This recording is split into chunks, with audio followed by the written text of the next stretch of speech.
লালমনিরহাটের কালীগঞ্জ উপজেলার বোটমারী ইউনিয়নের চরশোলমারীতে ঘটে এক মর্মান্তিক হৃদয়বিদারক ঘটনা। মাত্র 11 বছরের জান্নাতি ষষ্ঠ শ্রেণীর এক স্কুল ছাত্রী নৃশংসভাবে হত্যার শিকার হয়েছে নিজ বাড়ি থেকে তুলে নিয়ে। ঘটনার দিন সন্ধ্যায় রান্নার কাজে ব্যস্ত ছিলেন জান্নাতির মা।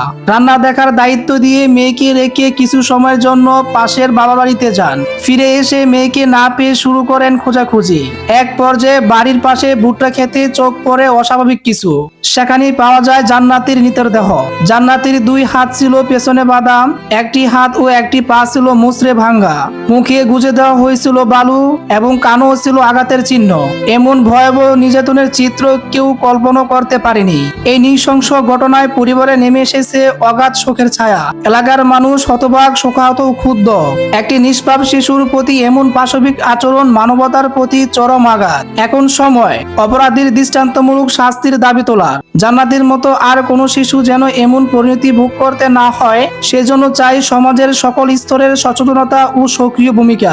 এই বর্বর ঘটনায় দেশের প্রতিটি বিবেকবান মানুষ শোকাহত ও ক্ষুব্ধ।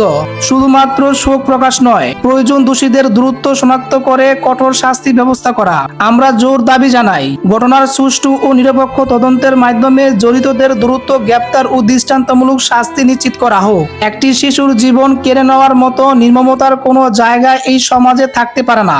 আজ যদি জান্নাতির হত্যাকারীরা পার পেয়ে যায়, তবে আগামীকাল আরো অনেক জান্নাতি জ্বলে যাবে।